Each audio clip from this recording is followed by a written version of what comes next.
Ayan guys, good morning. Ayan. Ang aming kape guys ay hindi kape. Ayan. May dahon ako ng avocado. Ayan. May tanim kaming avocado pero maliit lang siya.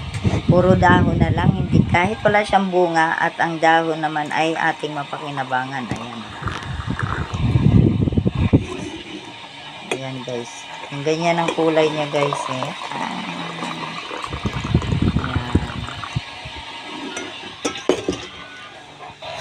Ayan guys, ang kulay niya. Ayan, hindi pa gaano. Pag nababad kasi yan siya guys, nababad siya sa dyan. Mamaya magiging ibang kulay na yan. Magda-dark na yan siya.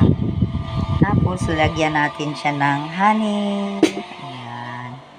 Ayan guys, ang aming almusal. May suman. May tayo. Ay! Ano ba? Tapos mayroon tayong pandesal. Tapos may ganito tayo. Ayan. Pandesal tayo. Ayan. Tapos ayan, ang tira natin kagabi. Ipalaman na lang natin. Ayan guys. Thank you for watching.